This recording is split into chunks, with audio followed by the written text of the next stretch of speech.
अय्याशी का सबसे बड़ा अड्डा है ओयो। संस्कृति का कातिल है ओयो। बेहयाई और बेशर्मी का पनाहगाह है ओयो। ये ओयो नहीं हुआ, हिंदुस्तान की संस्कृति को खराब करने वाला अड्डा हो गया।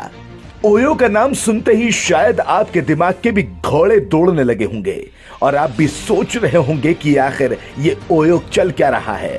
खैर, मालूम तो आपको सब होगा कि ओयो है क्या चीज और यहाँ पर किस तरह की अय्याशियां होती हैं, किस तरह से यहाँ पर लोग जाते हैं, कपल जाते हैं, जोड़े जाते हैं, इश्क में डूबे आशिक और माशूक जाते हैं, लैला मजनू जाते हैं, हीरा रांझा जाते हैं। अरे माफ कीजिएगा, हम ज्यादा बोल गए।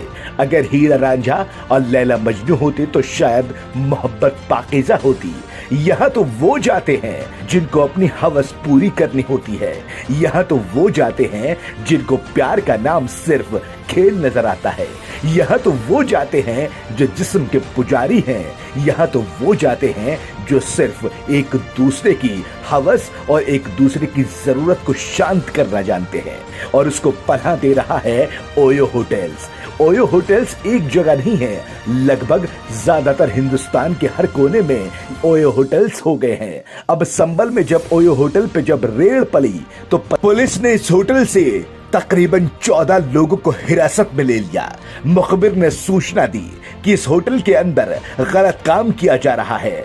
फिर पुलिस ने वहां पर जाकर जब छापेमारी की तो 14 लोग तकरीबन हाथ लग गए और उनको पकड़ लिया गया, गिरफ्तार कर लिया गया, होटल को सील कर दिया गया और आगे की कार्रवाई के लिए कदम बढ़ाए गए।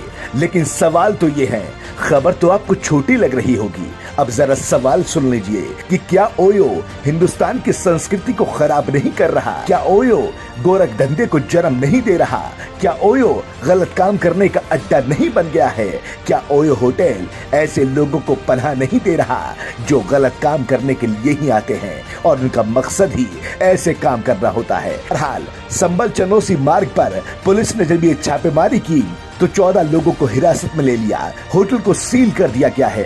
कार्रवाई भी आगे की जा रही है और ऐसे ही न जाने कितने होटल्स सिर्फ संभल और चंदौसी के आसपास में बने हुए हैं जहां पर पता नहीं क्या क्या हो रहा है।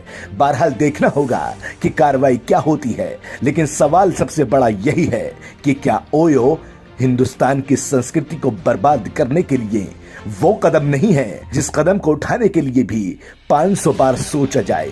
लेकिन हिंदुस्तान के अंदर तो सब चल रहा है, संस्कृति भी बदनाम हो रही है तो मॉडर्न कल्चर के नाम पर और प्यार के नाम पर और मोहब्बत के नाम पर।